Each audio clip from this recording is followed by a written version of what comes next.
hegemónico, digamos. No, nos ponemos en el lugar hegemónico del tema que vamos a tratar ahora. Sí, que tiene que ver con el mate y con la primer sommelier de yerba mate de la Argentina. Claro. Qué hermoso poder catar, para los que disfrutamos de esta infusión tan nuestra, tan querida, catar mate, yerba mate.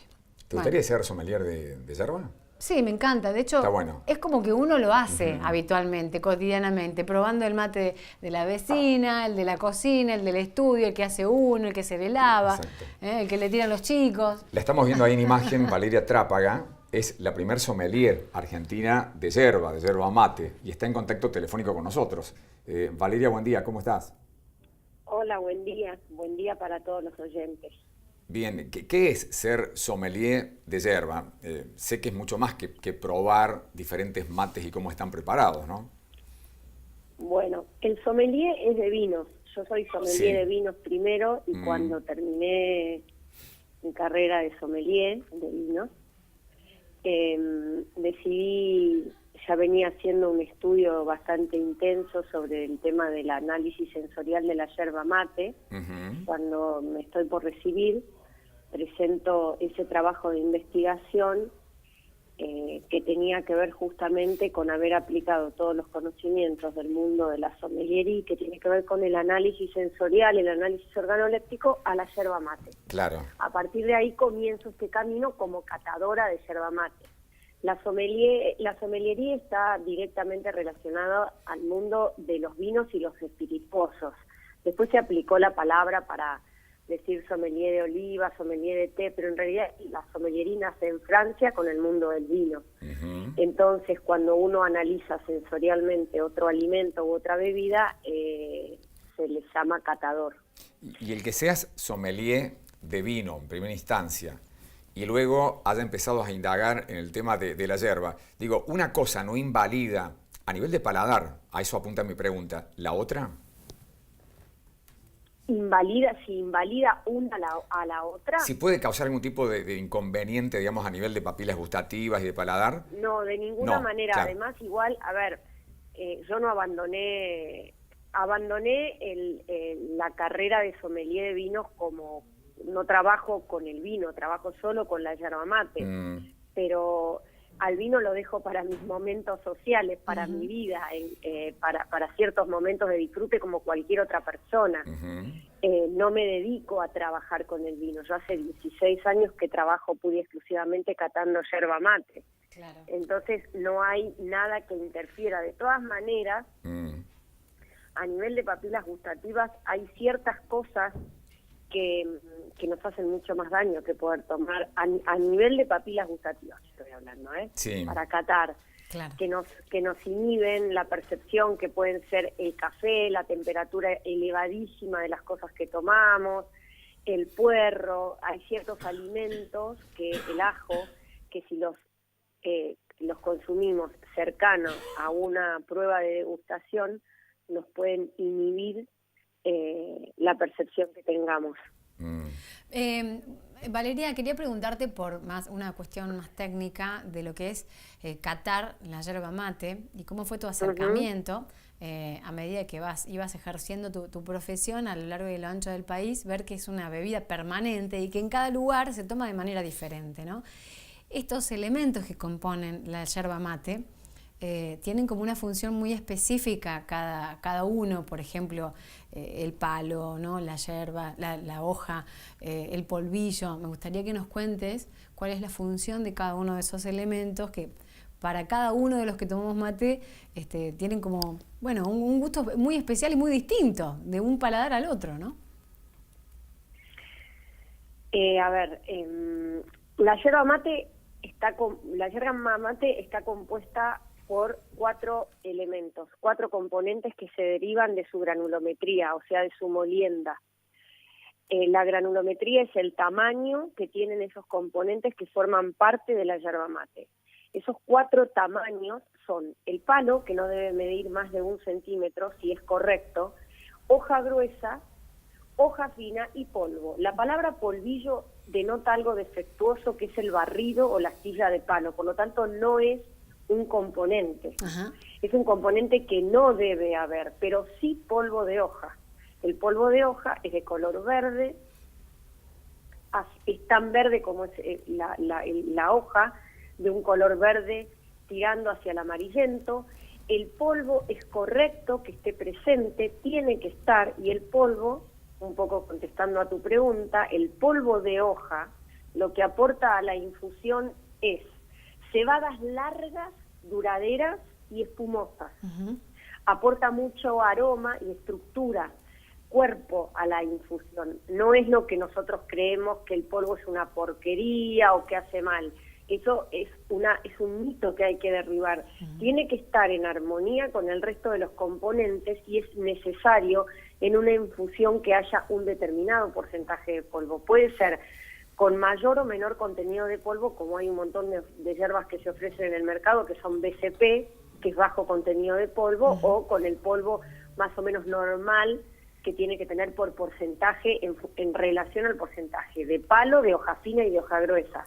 Pero lo que quiero remarcar de esto es que el polvo de la yerba mate, que es de hoja, es un componente virtuoso. Lo que no es virtuoso es lo que llamamos polvillo, que es astilla de palo o barrido. ¿Y cómo identificamos uno y otro? Vale. Astilla de palo es facilísimo, te das cuenta, son como hilitos de palo que son de color más blancuzco, y en la palma de la mano te das cuenta, queda, y el barrido es tirando más a un color ocre, es desprolijo. El polvo de hoja es muy parejo, queda en la palma de la mano, es muy parejo y es del mismo color que la hoja. Claro. Es un color verde con tonalidades hacia el amarillento, y es límpido, cuando vos lo ves en la palma de la mano, no tiene manchitas negras, no tiene astillitas de palo, que son mínimas. Valeria, te hago la pregunta que le hice los otros días a mi compañera acá de co-conducción del programa. Cuando un mate se tapa porque la yerba es mala, se tapa porque el cebador es malo y le falta habilidad, por ambas cosas o por alguna tercera opción. ¿Cuándo se tapa el mate? Sí. El mate principalmente se tapa porque el cebador es malo. Ahí está. Tiene que ver con que no sabemos preparar correctamente un mate. Puede haber hierbas que tengan un exceso de astilla de palo y eso hace que el mate se tape también, pero está en segundo término que la calidad de la yerba sea mala. El primer término es que no lo preparamos correctamente al mate, porque ¿qué pasa? Cuando nosotros preparamos el mate, tenemos que asegurarnos de infusionar, antes de colocar la bombilla, de infusionar la yerba para que los componentes finos y gruesos se infusionen, se humedezcan, se agranden, se hinchen, y de esta manera tengan una superficie mayor a la del orificio de la bombilla, por lo tanto no van a bombilla.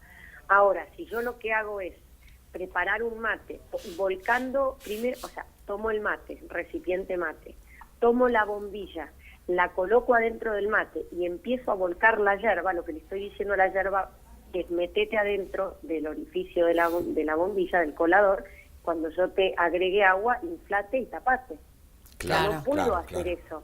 Lo que tengo que hacer es tomar el recipiente mate, colocar la yerba mate, moverla, mezclarla, dejarla en forma oblicua, y en la parte más baja, como si fuese un tobogán, y en la parte más baja voy a agregarle un chorrito de agua tibia, fría no, porque el agua fría no infusiona, no dilata la yerba, el agua fría la contrae a la yerba, entonces no se va a agrandar, es lo mismo que la nada, agua tibia, para que la yerba mate se expanda.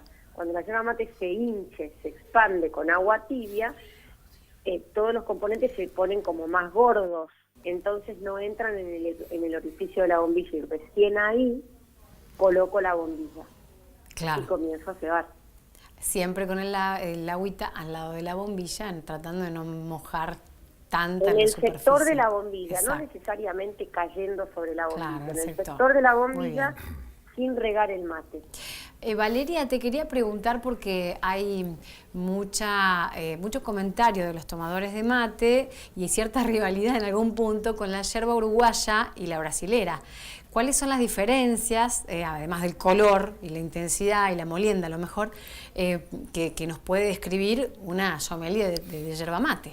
A ver. No debería haber rivalidad porque son cosas absolutamente Distintas. diferentes. Es como si yo dijera si hay rivalidad entre un vino con crianza, un vino sin crianza que es joven y moderno. Son estilos, son cosas diferentes. No debería existir la rivalidad. La yerba mate brasilera es una yerba mate que no pasa por el proceso de estacionamiento. Ajá. Por lo tanto, el color clarísimamente lo denota. Es una yerba mate que después del proceso, los primeros procesos industriales, se muele a una misma granulometría y no pasa por estacionamiento. Es un estilo. La yerba mate uruguaya es una yerba mate que no tiene palo y que tiene algo, por eso se llama molienda uruguaya. Es una yerba mate que es pura hoja. Que si es mejor o es peor, es un estilo. Nosotros acá en Argentina también, en la Argentina también se ofrecen yerbas del estilo de la paraguaya. Claro. Del estilo, perdón, de la uruguaya, que es sin palo y con una molienda muy pareja donde prácticamente toda la molienda es igual. ¿Es mejor? No, es diferente. Y a lo mejor en general lo que sí se puede comprobar es que en la molienda uruguaya hay dos características. Una, que se adapta muy bien a las aguas de Uruguay.